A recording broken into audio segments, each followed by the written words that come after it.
Strong is beautiful, a beautiful mind is the reflection of a beautiful body, কিংবা vice versa. যেভাবেই আমরা বলি না কেন প্রিয় দর্শক, আসলে হেলদি এবং ফিট থাকার বিকল্প কোনো কিছুই নেই।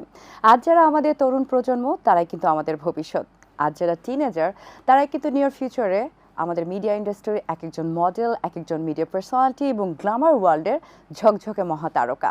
কিন্তু সেটার জন্য কি প্রয়োজন? সেটার জন্য শুধুমাত্র কি সৌন্দর্যই যথেষ্ট? মোটেও না। সেটার জন্য প্রয়োজন মেন্টালি ফিট থাকা, ফিজিক্যালি ফিটনেসের সাথে সাথে কনফিডেন্ট হওয়া, ওভারঅল একটা হেলদি লাইফস্টাইল। আর আজকে লাইফ অ্যান্ড বিউটির এই স্পেশাল এপিসোডে আমি শ্রাবণ ও তৌহিদা আপনাদের সবাইকে ওয়েলকাম করছি এটিএন বাংলার পর্দায়। আজকে আমরা বিশেষ একটি বিষয় নিয়ে কথা বলবো, আর সেটি হচ্ছে teenager fitness and confidence for media industry. যারা আসলে মিডিয়াতে কাজ করতে চায়, তাদের লাইফস্টাইলটা কেমন হওয়া উচিত, তাদের ওয়ার্কআউট প্ল্যানটা কেমন হওয়া উচিত, তাদের মেন্টাল ফিটনেস কতটুকু ইম্পর্টেন্ট, এই সব বিষয়ে কথা বলতে আমার সাথে এই মুহূর্তে রয়েছেন বিশেষ একজন মানুষ। তিনি হেলথ এবং fitness instructor Shahin Khan. Hello, welcome to the show.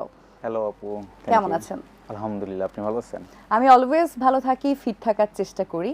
আর আজকের টপিকটা এত লুক্রেন্ট এবং সেই সাথে এত সুন্দর যে আমার কাছে মনে হচ্ছে যে এই বিষয়টা কথা বলতে আমার মনে হয় সারা দিন রাত চলে গেলেও আমার এতটুকু খারাপ লাগবে না।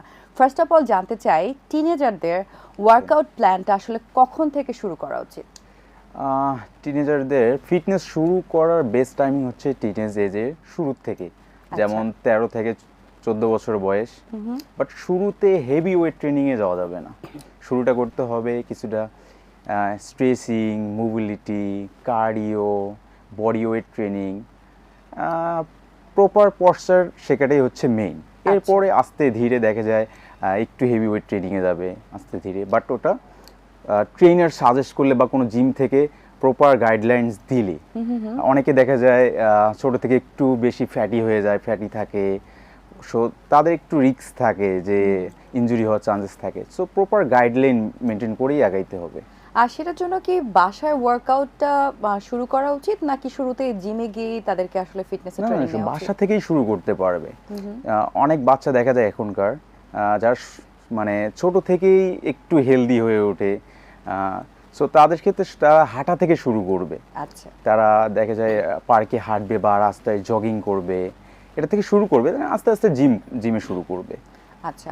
তবে টিনেজার তো বয়েজ এবং গার্লস সবাই কিন্তু ফিট থাকতে চায়। এখন নাওয়েডেজ আমাদের কালচারটা এরকম হয়েছে, ফিটনেসের প্রতি আলাদা করেই কিন্তু মানুষের নজর রয়েছে। সেজন্য তাদের মানে কোন সময়টাকে বেছে নেওয়া উচিত, সকালে, দুপুরে নাকি রাতে? যে টাইমটাতে সে কনসিস্টেন্সি মেনটেন করতে পারবে সেই টাইমটাতে সে করতে পারলেই হয়েছে। সকাল বিকেল অনেকে অফিস থাকে বা পড়াশোনার চাপ থাকে, সেক্ষেত্রে যেই টাইমটা পারফেক্ট কনসিস্টেন্সি মেনটেন করতে পারবে ওইটাই ঠিক আছে। তবে অ্যাজ আ ডক্টর আমি যতটুকু জানি যে ফিট থাকার জন্য এবং ওয়ার্কআউট প্ল্যানের জন্য morning is the best time. হ্যাঁ, মর্নিং বেস্ট, বাট আমাদের দেশে ওইভাবে মর্নিংয়ে রুটিন করে আসলে সম্ভব হয় না, সেক্ষেত্রে বিকেলে করতে পারবে। ছেলে আর মেয়েদের জন্য কি আলাদা কোনো ওয়ার্কআউট প্ল্যান থাকা উচিত, নাকি সবার ইন জেনারেল কমনলি শুরু করা উচিত? আসলে বেসিক ফিটনেস সেম, তবে যার যার গোল অনুযায়ী কিছুটা ডিফারেন্ট হয়। যেমন ছেলেদের মাসেল গেইনে বেশি ফোকাস থাকে, আর মেয়েদের টনিক বডি শেপ, তারপর ফ্লেক্সিবিলিটি, মোবিলিটি, এগুলো নিয়ে বেশি কাজ করে। তবে সেক্ষেত্রে মানে আপনি বলছিলেন যে এখন দেখা যায় যে বাচ্চারা অনেক বেশি ফ্যাটি হয়ে যায় ছোটবেলা থেকেই। এটা কিন্তু নাওয়েডেজ একটা বিশাল কনসার্ন, বিকজ বাচ্চাদেরকে দেখা যায় অনেক বেশি জাঙ্ক ফুড, বা সেই সাথে টিফিনে দেখা যায় স্কুলে হচ্ছে বার্গার নিচ্ছে বা অনেক হেভি খাবারগুলো তারা আসলে বেশি করে খাচ্ছে। তো সেই যে ওবেস হয়ে যাওয়া, ফ্যাটি হয়ে যাওয়া, সেখান থেকে টিনেজারে গিয়ে কতটুকু স্ট্রাগল করতে হয় ফিটনেসের জন্য? এটার ক্ষেত্রে আমাদের যারা প্যারেন্টস আছে তাদের সচেতন হওয়া উচিত। তারা টিফিনে কি দিচ্ছে তাদের বাচ্চাদের, বা তাদের লাইফস্টাইল কিভাবে মেনটেন করাইতেছে। সো টিনেজ এজে গিয়ে দেখা যায় এটা অনেক বড় একটা সাফার করতে হয়, অনেক বেশি হেভি ওয়েট নিয়ে আসে জিমে। সো এইটাতে তাদের গ্রোথটা একটু স্লো হয়ে যায়। সো সেক্ষেত্রে আমি সাজেস্ট করব, যদি ওভার ওয়েট হয়ে যায় সেক্ষেত্রে সে হাঁটা থেকে শুরু করবে, ডিরেক্ট কোনো হেভি ট্রেনিংয়ে যেন না যায়। আমি আসলে আমার জায়গা থেকে যদি বলি, একেবারে টিনেজার থেকে তো আমরা আসলে ফিটনেস নিয়ে কথা বলছি, তখন তারা একটু কেয়ারফুল থাকে অনেক বেশি, নিজেদের সৌন্দর্য, নিজেদের ফিটনেস নিয়ে নিজেরাই তখন অনেক বেশি সচেতন হওয়া শুরু করে। বাট ছোটবেলা থেকেই বাবা মা যদি এই হ্যাবিটটা তাদের মাথার মধ্যে ঢুকিয়ে দেয়, তখন থেকে যদি একটু একটু করে হেলদি ফুড দেয়া হয়, বাসায় তৈরি খাবারগুলো তাদেরকে প্র্যাকটিস করানো হয়, এবং অ্যাট দ্য সেম টাইম বাচ্চাদের যেহেতু খেলার জায়গা অনেক এখন কিন্তু শর্ট রয়েছে বা জায়গাগুলো নাই জন্যই তারা সারাক্ষণ দেখা যায় কম্পিউটার স্ক্রিনে বা টিভি স্ক্রিনে হ্যাঁ, কিংবা বিভিন্ন হচ্ছে গেম ট্যাব দিয়ে নিয়ে বসে busy। থাকে। তো সেডেন্টারি ওয়ার্কারদেরও এটা কিন্তু বিশাল প্রবলেম, পরবর্তীতে ওয়েট গেইন হয়ে যায়। তাই ছোটবেলা থেকেই বাবা মার উদ্দেশ্যে যদি আপনার কোনো হেলথ টিপস বা ফিটনেস টিপস থাকে। প্যারেন্টসের আচ্ছা, এই উত্তরটা আমি নেওয়ার আগে আমাদের একজন দর্শক ফোন করেছেন, সেই ফোনটা নিতে চাই। ওকে ওকে। হ্যালো। আচ্ছা, আমাদের যে ফোনটা রয়েছে সেটা আসলে আমি নিতে চাই।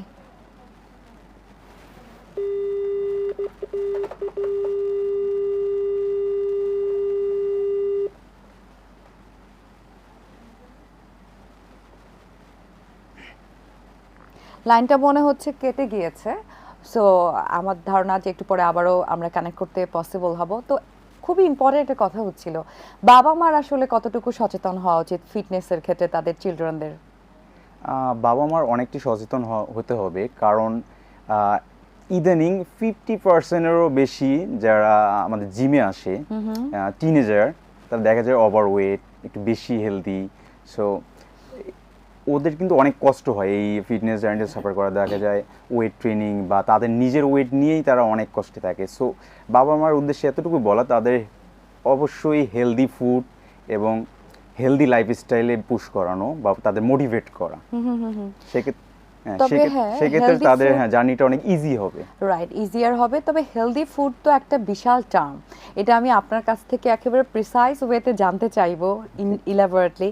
টিনেজার যারা আছে তাদের আসলে ওয়ার্কআউট প্ল্যান নিয়ে আমরা কথা বলছিলাম। আমি আসলে দর্শকদের উদ্দেশ্যেও বলতে চাই যে টিনেজার যারা, বয়েজ এবং গার্লস বোথ, যারা আসলে মিডিয়াতে কাজ করতে চাও, মডেল হতে চাও বা মিডিয়ার যে কোনো সেক্টরে নিজেদেরকে ফ্লারিশ করতে চাও, তাদের জন্য ওয়ার্কআউট প্ল্যানটা কেমন হওয়া উচিত? Let's see the audio visual.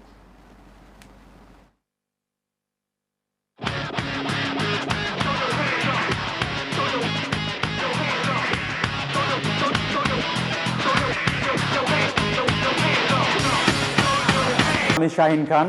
আজকে আমি আপনাদেরকে দেখাবো যারা টিনেজার আছেন, যারা লিন ফিজিক বানাতে যাচ্ছেন বা বিভিন্ন এমএমএ ফাইট দেখে ফাইটারদের মতো ফিজিক, স্ট্যামিনা, ফাইটিং স্কিল করতে যাচ্ছেন বা ফিউচারে মডেল হতে যাচ্ছেন। সো তাদেরকে আজকে আমি দেখাবো যে আপনারা কিভাবে জিমে এসে এটা শুরু করবেন। চলুন শুরু করি।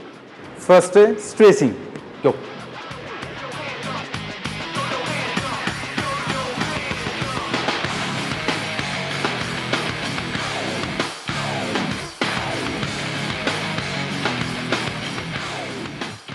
Next, warm up, jumping jack.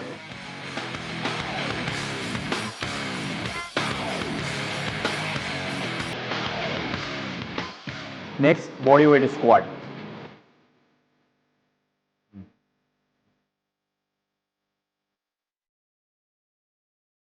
Now bench press.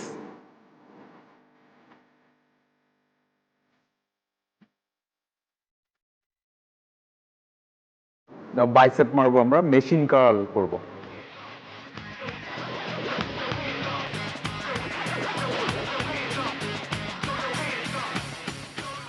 Next, military press.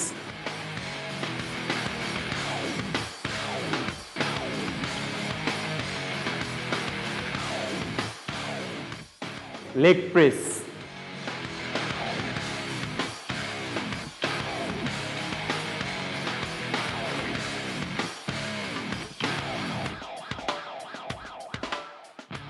Next, squat.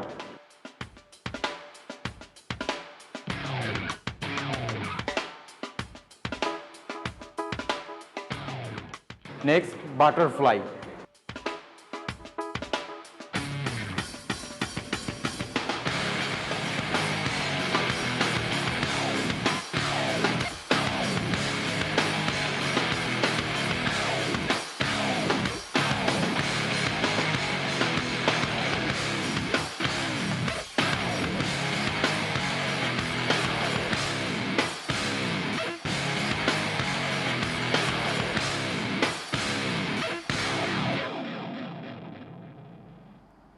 Wow, চমৎকার, খুব সুন্দর করে আপনি দেখিয়ে দিলেন। আসলে ওভারঅল ফুল বডিরই কিন্তু ওয়ার্কআউটটা আপনি সার্কিট দেখিয়েছেন। ওয়ার্কআউট যেটা বলে ওভারঅল মানে বডির বড় বড় মাসেলগুলো মেইনলি টার্গেট করা। আচ্ছা, সার্কিট ওয়ার্কআউট তো ফুল বডিতেই আসলে করতে হয়। হ্যাঁ, ইনিশিয়ালি যারা স্টার্ট করবে তাদের জন্য এটা একটু টাফ মনে হবে না? হ্যাঁ, এটা আসলে এক একজনের বডি কন্ডিশন অনুযায়ী ট্রেনিং করানো হয়। দেখে সবারটা একই হয় না। রাইট। যার যার একটু বডি একটু বেটার কন্ডিশনে আছে বা একটু খেলাধুলা করে, দেখে যে ওর একটু বেটার কন্ডিশন, যেমন সে বেটার একটু কন্ডিশনে আছে, ও একটু ভালো পারফর্ম করতেছে, সো তার একটু অ্যাডভান্স ট্রেনিং। সো এইভাবেই বিষয়টা আসলে আগায়। ওকে, হ্যাঁ আমিও সেটাই জানি যে অ্যাডভান্স ট্রেনিংটা এভাবে হয়, কে কতটুকু নিতে পারছে, হ্যাঁ, শুরুটা কিভাবে করছে, তারপর আস্তে আস্তে করে হ্যাঁ, তার সেটাকে বিল্ড আপ করা। স্ট্যামিনা কতটুকু আছে, সে কতটুকু নিতে পারবে, এটা ওয়াইজ আগাইতে হবে। তবে একটা ইম্পর্টেন্ট বিষয় যেটা আপনিও দেখিয়েছেন, আমিও দর্শকদের বলতে চাই, যেহেতু আমি রেগুলার ওয়ার্কআউট করি, আমাদের আসলে শুরুতেই যেটা আসলে স্ট্যাবল হওয়া, মাসেলকে স্ট্যাবল করা, রিল্যাক্স করা, সেটা খুব ইম্পর্টেন্ট। হ্যাঁ, এটাকে বলে মাসেল কুল ডাউন। হ্যাঁ, হ্যাঁ। এটা আসলে আমাদের রিকভারি প্রসেস। আমরা শুধু ওয়ার্কআউট করলেই হবে না, আমাদের স্ট্রেচিং, মোবিলিটি এগুলো করতে হবে। এগুলো করলে আমাদের মাসেল ফ্লেক্সিবিলিটি বাড়বে, আমরা বেটার একটা পশ্চার আসবে। সো এগুলো ইম্পর্টেন্ট। তবে হাইট, পশ্চার বা আমরা যদি বলি বডি ল্যাঙ্গুয়েজ, সব কিছুর ক্ষেত্রেই এক্সারসাইজ কতটুকু আসলে হেল্প করতে পারে?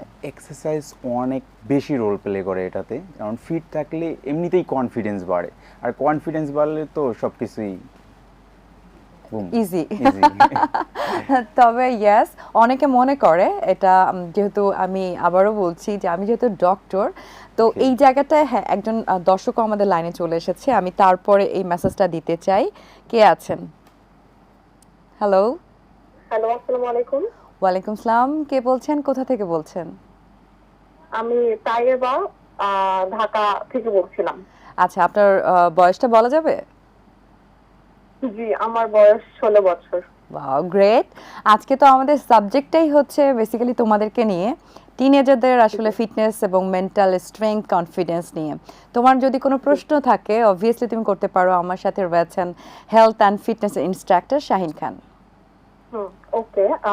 আচ্ছা, আমি যেহেতু এখন টিনেজার, এখনকার জেনারেশনে ফিট দেখানোর অনেক প্রেশার থাকে, তো আমি এই বয়সে আমার হচ্ছে ওভারওয়েট, আর এখন আমি হেলদি লাইফস্টাইলটা শুরু করতে চাচ্ছি, কিন্তু কোথা থেকে শুরু করব বুঝতে পারছি না। তো আমার প্রশ্ন হলো, আমি এখন কিভাবে আমার ফিটনেস জার্নি শুরু করতে পারি, বা কিভাবে শুরু করলে আমি ভালো ফলাফল পাবো? ওকে, নাইস কোয়েশ্চেন। আই থিঙ্ক আমাদের আজকের মানে প্রোগ্রামের যে টপিক সেটাকে খুব সুন্দর করে তিনি আসলে গ্র্যাব করতে পেরেছেন। কোথা থেকে শুরু করা উচিত? আপনি হাঁটা থেকে শুরু করেন, যেহেতু ওভারওয়েট, সো আপনি হাঁটা থেকে শুরু করেন। আর আপনি প্রসেসিং ফুড অ্যাভয়েড করেন, প্রপার ঘুমানোর ট্রাই করেন, টাইম মেনটেন করে ঘুমানো, আর্লি মর্নিং ওঠা। এরপরে আপনি আপনার ফুড হ্যাবিটটা আস্তে আস্তে হেলদির দিকে নেন। আপনি বাইরের অতিরিক্ত তেলে ভাজা খাবার দাবার এগুলো অ্যাভয়েড করেন, আইসক্রিম অ্যাভয়েড করেন। সো এগুলো অ্যাভয়েড করলে আস্তে ধীরে আপনি দেখা যায় একটা বেটার লাইফস্টাইলে চলে আসবেন। এরপর বেটার হয় আপনি একটা ভালো জিম জয়েন করেন। জিম জয়েন করলে দেখা যায় আপনি আরও বেটার, আপনার স্ট্যামিনা, স্ট্রেংথ, ওখানে বিভিন্ন ধরনের ট্রেনিং হবে। আপনার দেখা যায় রিকভারি প্রসেস প্লাস হচ্ছে আপনার স্ট্রেংথ ট্রেনিং, এগুলো আপনার নিজের কনফিডেন্স বিল্ড করবে, তখন আপনি আরও বেটার করতে পারবেন। সো এইভাবেই আস্তে আস্তে আগাইতে হবে। আপনার একবারই যে আপনি হেভি শুরু করবেন ট্রেনিং, একবারে আপনার ডিসিপ্লিন শুরু করবেন, এরকমভাবে হয় না। আস্তে ধীরে আপনি হাঁটার থেকে শুরু করেন। এক্স্যাক্টলি। আসলে আমরা যদি মনে করি, মেন্টালি যদি আমি ডিসাইড করি যে আমার ফিট হতে হবে বা আমাকে আসলে লাইফস্টাইলটাকে একটু পরিবর্তন করতে হবে, এটা হয় অনেক সময়, আমি দেখেছি এটা অনেকের মাঝেই, যে আমি কালকে করব, আমি দুদিন পরে করব, ও এক্সামটা শেষ হোক তারপরে করব। এটা একদমই করা যাবে না। যা করব আজকেই করতে হবে, এক্ষুনি করতে হবে। আর উনি ফোন করেছেন, তিনি আসলে বলছিলেন যে একটা প্রেশার কাজ করে ফিট হওয়ার, এটাকেও আমি একটা নেগেটিভ পয়েন্ট দিব অ্যাজ আ ডক্টর। বিকজ যখন আপনি কোনো কিছু নিয়ে প্রেশারাইজড হয়ে যাবেন, তখন আমাদের ব্রেন থেকে স্ট্রেস হরমোন রিলিজ হবে, যেটাকে আমরা কর্টিসল বলি, এবং সেটা যখন রিলিজ হবে আপনি কিন্তু ওয়েট কমাতে পারবেন না। সো যাই হোক, এটা আমার ওভারঅল একটা thinking, be positive, be confident. So এই বিষয়টা নিয়ে আরও ইলাবোরেটলি কথা বলবো, হেলদি লাইফস্টাইল এবং ফুডের সাথে কীভাবে রিলেটেড, একটু ছোট্ট ব্রেকের পরে। ভিউয়ার্স, আপনারা দেখছিলেন লাইফ অ্যান্ড বিউটির আজকের স্পেশাল এপিসোড। নিচ্ছে একটা ছোট্ট বিরতি, ফিরে আসছি একটু পরেই।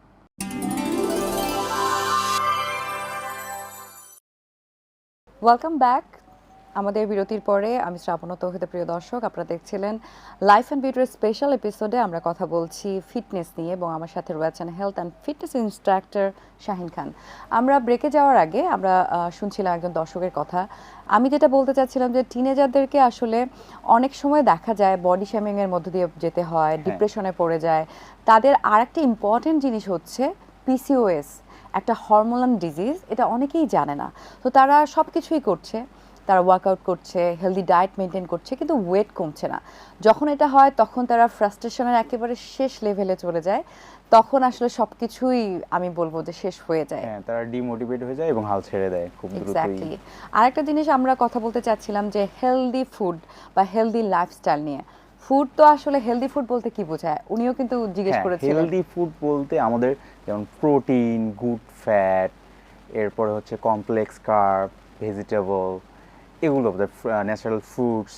সো প্রোটিন কি, আমাদের প্রোটিন মেইন সোর্স হচ্ছে বেসিক আমরা যেটা খাই, ডিম, ফিশ, চিকেন, আর হচ্ছে আপনার complex carb, rice, sweet potato বা নর্মাল আলু নিলেও চলবে, এরপরে ওটস, আর গুড ফ্যাট বিভিন্ন নাটস, এগুলো তো আছেই। সো আমরা এগুলো আর কি জানার ট্রাই করব যে আমরা আসলে খাচ্ছি, আবার গুড প্রোটিন সোর্স কোথা থেকে নিব, কিভাবে নিব, সো এগুলো জানাটাও ইম্পর্টেন্ট। এক্স্যাক্টলি। এবং এটার জন্য যে অনেক বেশি পড়াশোনা করে একদম না, আমাকে নিউট্রিশনিস্টের কাছে গিয়ে করতে হবে, হ্যাঁ করতে পারে ডেফিনেটলি অ্যাডভান্স লেভেলে, কিন্তু তার আগে নিজেদেরকে প্রথম কথা হচ্ছে আমরা যে জায়গাটা স্ট্রাগল করি, বাংলাদেশের মানুষজন, আমরা বাঙালি, আমরা ভেতো বাঙালি, আমরা ভাত খাই অনেক বেশি। সো ভাতটাকে আমি বলবো না যে একেবারে ছেড়ে দেওয়া উচিত, ভাত লিমিট করা উচিত। এক্স্যাক্টলি। এবং রাতের ডিনারটা খুবই ইম্পর্ট্যান্ট। এটা যদি আমরা 7টা বা ম্যাক্সিমাম 8টার মধ্যে শেষ করতে পারি তাহলে কিন্তু মানে 50% কাজ হয়ে যায়। আপনি কি একমত কিনা সেটা? হ্যাঁ, এটা একমত। আর অনেকেই মনে করি যে জেনেটিক্যালি হাইটটা আমাদের বাবা মা হয়তো খাটো, আমরাও খাটো, বা এরকম একটা আমাদের মেন্টাল একটা মানে বিলিভ রয়েছে যে হাইট কখনো বাড়ানো যায় না। এটা টু সাম এক্সটেন্ট ট্রু। আমি আবারও বলছি, যেহেতু আমি পেশায় একজন চিকিৎসক, যে হাইটটা জেনেটিক্যাল, বাট এটাকে কিন্তু আমরা অবশ্যই একটু চেঞ্জ করতে পারি। সেটা আপনি ভালো বলতে পারবেন। কিছু কিছু ক্ষেত্রে আমি নিজেও দেখেছি যে বাবা মার হাইট আছে বাট সন্তানের ওইভাবে হাইট বাড়েনি। দেখা যায় সে আনহেলদি লাইফস্টাইলে ছিল, হেলদি লাইফস্টাইলে আসছে, ওয়ার্কআউট করতেছে, রানিং, স্কিপিং, এর ধরনের কিছু এক্সারসাইজ আছে, এগুলো করতেছে, হুট করে তার আস্তে আস্তে হাইট বাড়া শুরু হয়ে গেছে। রাইট, শুধু টিনেজ এজেই। এক্স্যাক্টলি। এবং টিনেজ এই সময়টা পৃথিবীর সবচেয়ে সুন্দর সময় এবং মানুষের জীবনের সবচেয়ে কালারফুল মোমেন্ট। এই সময়টা আসলে ফুড এবং লাইফস্টাইল দিয়ে অনেক কিছু করে ফেলা সম্ভব। আর আমরা একটু আগে কথা বলছিলাম যে শুরুতেই যে ট্রেনিংগুলো নেওয়া উচিত বা ওয়ার্কআউটগুলো করা উচিত, এরপরে অ্যাডভান্স লেভেলে কি কি ওয়ার্কআউট করা উচিত চলুন দেখে আসি এবং দর্শকদেরকেও দেখিয়ে আসি।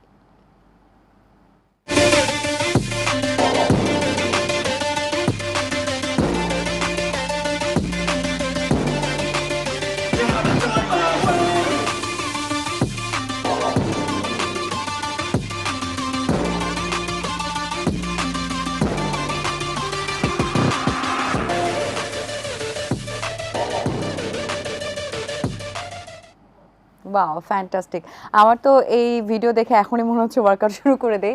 যারা আসলে ওয়ার্কআউট রেগুলারলি করে, এটা কিন্তু এক ধরনের নেশা, এবং এই নেশাটা এমন একটা নেশা যেটা আমরা নেশাকে সবসময় বলি খারাপ, বাট এটা অনেক ভালো। আপনি কি বলেন? হ্যাঁ, আর আমরা যেটা দেখলাম এটা হচ্ছে অ্যাডভান্স লেভেল ট্রেনিং। এটা শুরুতেই আবার কেউ বলবে আমি এটা করে ফেলবো, না, ইনজুরি হওয়ার চান্স অনেক বেশি। অ্যাডভান্স লেভেল, সো এই ধরনের অ্যাডভান্স লেভেল যখন ট্রেনিংগুলো করা হয়, তার কনফিডেন্স লেভেল অনেক হাই হয়ে যায়। ঠিক আছে, তাকে দেখেও কিন্তু অনেকেই মোটিভেট হয়, রাইট, তার নিজের জার্নি শুরু করে। তার মধ্যে একটা পজিটিভ চেঞ্জ আসে, যেটা আসলে পজিটিভিটি ছড়িয়ে দেওয়ার জন্য এনাফ। তবে আমরা হেলদি ফুড নিয়ে কথা বললাম, অনেকেই দেখি আমি, স্পেশালি টিনেজাররা ওয়েট কমাতে গিয়ে তারা আসলে ক্রাশ ডায়েট করছে বা স্লিম হওয়ার জন্য তারা যে পন্থাগুলো বেছে নিচ্ছে, এই ব্যাপারে এটা একেবারেই ঠিক না। না খেয়ে কখনো হেলদি ফিটনেস হবে না, খেয়েই বানাইতে হবে, বাট আপনার ডায়েট অনুযায়ী, আপনার ডায়েট প্ল্যানে কি আছে এইটা অনুযায়ী খাইতে হবে। একবারে না খেয়ে কখনো ভালো ফিটনেস হবে না। আর এটা না খেয়ে অনেক ক্ষতিকর দিক আছে, যেমন স্ট্রেস বাড়ে, হরমোনাল ইনব্যালেন্স হয়, প্লাস হচ্ছে দেখা যায় সে নার্ভাস ফিল করে, সে স্ট্রেংথ পায় না ঠিক মতো। সো এটা না করাটাই বেটার। না করাটাই বেটার। আর আসলে ফিটনেসের সাথে সাথে ক্যামেরা ফ্রেন্ডলি, যে আমরা যেহেতু বলেছি টিনেজার যারা মডেল হতে চায় বা মিডিয়াতে কাজ করতে চায়, তাদেরকে ফিটনেসের সাথে মেন্টাল ফিটনেস এবং মেন্টাল কনফিডেন্স বুস্ট আপ কতটুকু ইম্পর্ট্যান্ট বা কোরিলেট করা যায়? এটার ক্ষেত্রে দেখা যায় সে ছোট ছোট ভিডিও ক্লিপ নিজের করবে বা নিজের কথা বলবে, প্লাস হচ্ছে তার ওয়ার্কআউট প্যাটার্নগুলো সে সবার সাথে শেয়ার করবে যে আমি এটা এটা করতেছি, সেক্ষেত্রে তার কনফিডেন্স লেভেল অনেক হাই হবে। ঠিক আছে, কনফিডেন্স লেভেলটা আসলে যখন হাই হয় বা নিজেকে যখন আসলে কনফিডেন্টলি আয়নায় দেখতে পাওয়া যায়, সেটাই কিন্তু তার একটা মিরর রিফ্লেকশন হিসেবে আমরা দেখি। সেটা মিডিয়াতে হোক, যে কোনো ক্ষেত্রে, কাজের ক্ষেত্রে হোক, সেটা অবশ্যই রিফ্লেক্ট করবে, রাইট? রাইট।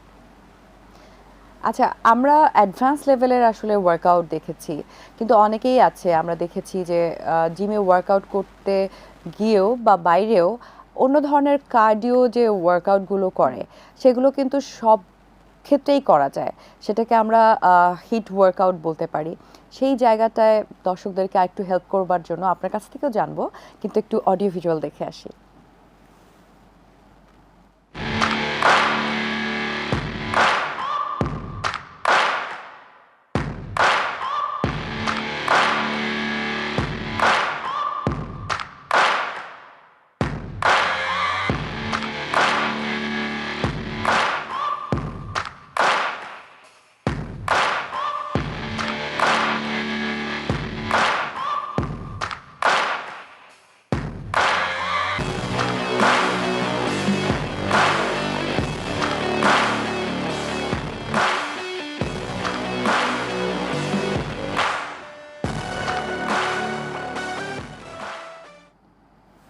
গ্রেট। আসলে হিট কার্ডিও সেটাও কিন্তু অ্যাডভান্স লেভেলের পরেই আসে, কিন্তু ওভারঅল যদি বাসায় কেউ এক্সারসাইজ করতে চায়, সেখানেও কিন্তু সে কার্ডিও করতে পারে বা অন্য যে কোনো জায়গায় কার্ডিও করতে পারে। তো হিট কার্ডিওটা কখন শুরু করা উচিত? হিট কার্ডিওটা একটা সার্টেন টাইমে গিয়ে শুরু করা উচিত, যেমন সে একটু নেক্সট লেভেল পর্যন্ত গেছে বা তার আরও কনফিডেন্স দরকার বা সেলফ ডিফেন্স টাইপ কিছু দরকার, সেক্ষেত্রে বক্সিং আমি সাজেস্ট করব। বক্সিং করলে একই সাথে সে কিন্তু বক্সিং আর স্ট্রেংথ ট্রেনিংয়ের সাথে সাথেই আপনার ব্যালেন্স করে করতে পারবে। বক্সিং করলে তার নিজের কনফিডেন্স বেড়ে যাবে, দেখা যায় সে সেলফ ডিফেন্স ভালো শিখে যাবে। আর সেলফ ডিফেন্স শিখলে আর সাথে গুড ফিজিক্স, সে তো পুরো সবকিছুকে একেবারে বার্ন করে দিতে পারে, রাইট? হ্যাঁ, রাইট। আরেকটা জিনিস আমি জানতে চাচ্ছিলাম, আপনারা হেলদি ফুডের কথা আপনি বলেছেন, সেক্ষেত্রে আসলে পানি, ওয়াটার ইনটেকটা কতটুকু দরকার? এটা একটা গুড কোশ্চেন। ওয়াটার ইনটেক আমাদের প্রতিদিন মিনিমাম 3 থেকে, এটা যারা অ্যাথলিট লেভেলে আছে, 4 লিটার পর্যন্ত পানি পান করতে হবে। বিশেষ করে সকালে ঘুম থেকে উঠে আমাদের বডি অনেক ডিহাইড্রেট থাকে, সো বডি হাইড্রেট করার জন্য আগে পানি খাইতে হবে। আর প্রপার স্লিপ সাথে থাকতে হবে। ওকে, হ্যাঁ, এটা খুবই ইম্পর্টেন্ট। 8 ঘন্টা না হলেও 6 ঘন্টা মাস্ট সবারে, আসলে সবার ঘুমানো উচিত। এতে করে স্ট্রেস হরমোনও অনেক বেশি কমে যায় এবং আমরা আরও বেশি হেলদি এবং ফিট থাকতে পারি। আর একটা টিনেজারদের মাঝে আমি অভ্যাস দেখি, বা নট অনলি টিনেজার, যারা আসলে ওয়ার্কআউট রেগুলার করে তারাও আবার অনেকেই না বুঝে না জেনে আসলে অনেক বেশি প্রোটিন ইনটেক করে বা প্রোটিন শেক খাচ্ছে। আর সেক্ষেত্রে অনেক মিথও রয়েছে আমাদের সোসাইটিতে। সেই বিষয়ে আপনি যদি মিথগুলো ভেঙে দিতে পারতেন। আচ্ছা, কোনো কিছুই ওভার ভালো না, যেমন প্রোটিন অনেক হাই প্রোটিন নেওয়া ঠিক না। যার বডি ওয়েট অনুযায়ী, তার গোল অনুযায়ী তার যতটুকু দরকার, তার ডায়েট প্রোটিন ইনটেক যতটুকু দরকার ততটুকুই প্রোটিন ইনটেক করতে পারে। আর শুধু প্রোটিন পাউডার বা এগুলোর দিকে ঝুঁকতে হবে এমনটাও না। ন্যাচারাল খাবার থেকেও তো প্রোটিন ফিল আপ করা যায়, যেমন ডিম, চিকেন, ফিশ। আর যদি তার প্রফেশনালি তার লাগে, সেক্ষেত্রে সে নিতে পারে। এটা অনেক মিথ রয়েছে, বাট আসলে আমাদের দেশের অনেক ডক্টররাই এখন সাজেস্ট করে প্রোটিন সাপ্লিমেন্টের বিষয়ে। ওকে, বাট ডিম যদি খেতে চায় কেউ, ভালোবাসে, কয়টা ডিম প্রতিদিন খাওয়া উচিত? ওই পুরোটাই তার প্রোটিন ইনটেকের উপরে, কয়টা ডিমে কত গ্রাম প্রোটিন আছে এটা হিসেব করে সে তার ওইভাবে ডিম দিয়ে প্রোটিন ফিল আপ করতে পারে। আপনার কাছ থেকে তো অনেক কিছু জেনেছি, এবার একটু র্যাপিডলি কোয়েশ্চেন করবো আপনাকে, র্যাপিডলি অ্যান্সার করবার চেষ্টা করবেন। হেলদি ফুড নাকি cheat meal? Healthy fit balanced cheat meal. Healthy food এবং সেই সাথে balanced with cheat meal. Okay, morning workout নাকি ইভিনিং ওয়ার্কআউট? যেটা কনসিস্টেন্সি মেইনটেইন করা যায়। কনসিস্টেন্সি মেইনটেইন করা যায় সেটা করা উচিত। কনফিডেন্স নাকি বিউটি, কোনটা বেশি ইম্পর্টেন্ট? কনফিডেন্স। সুগার না সফট ড্রিঙ্কস, কোনটা আগে বাদ দেওয়া উচিত? Soft drinks. আচ্ছা, one fitness tip for future models. Stay natural, discipline, consistent. Okay, টিনেজারদের জন্য ওয়ান গোল্ডেন অ্যাডভাইস। শর্টকাট করা যাবে না, স্লো প্রসেসে আগাইতে হবে আর নিজের উপর বিশ্বাস রাখতে হবে। 3টা অ্যাডভাইস দিয়ে ফেলেছেন অলরেডি। আচ্ছা, টিনেজারদের জন্য সবচেয়ে বড় মিস্টেকটা কোনটা হয়ে থাকে? টিনেজারদের জন্য সবচেয়ে বড় মিস্টেক হয় শর্টকাট, অল্পতে হাল ছেড়ে দেওয়া। ওকে, আমি তো র্যাপিডলি অনেক কিছু জেনে নিলাম যেটা আসলে আমরা এক কথায় মানুষদেরকে জানিয়ে যেতে পারি।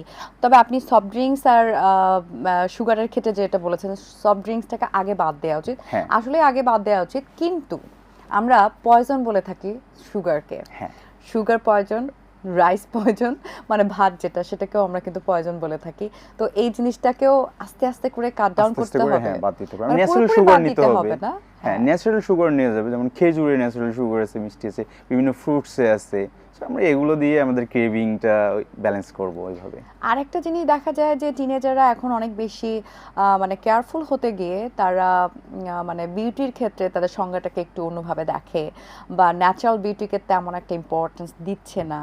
তো সেটা সম্পর্কেও যদি একটু জানতে চাই যে ন্যাচারাল বিউটি ইজ হ্যাঁ, the best natural beauty. Beauty হ্যাঁ অনেক ইম্পর্টেন্ট। স্কিন কেয়ার করতে হবে, শুধুমাত্র ওয়ার্কআউট, জিম এগুলো নিয়ে পড়ে থাকলে হবে না, স্কিন কেয়ারও জরুরি আমাদের। আর স্কিন কেয়ারের জন্য তো আসলে অ্যাডভান্স অনেক কিছুর দরকার নেই। নিজের স্কিনটাকে মানে হাইড্রেট রাখা, মানে স্কিনের তো হ্যাঁ। খাবার দিতে হবে, হ্যাঁ। পানি খেতে হবে, হেলদি পর্যাপ্ত পানি খাবার খেতে হবে, খেতে হবে, ঘুমাইতে হবে পর্যাপ্ত। So thank you so much. আসলে আপনার কাছ থেকে অনেক কিছু জেনেছি। তো আজকের এই পর্বে আই হোপ যে আমার দর্শকরা, স্পেশালি টিনেজাররা অনেক বেশি উপকৃত হয়েছে। টিনেজার তোমাদের সবাইকে বলছি একটা কথাই, সোয়েট নাও, শাইন ব্রাইটার। সো আজকে যদি তোমরা নিজেদেরকে ফিট রাখতে পারো, আগামীকাল অবশ্যই শাইন করতে পারবে। সো আজকের মতো আল্লাহ হাফেজ, স্টে গুড, স্টে হেলদি।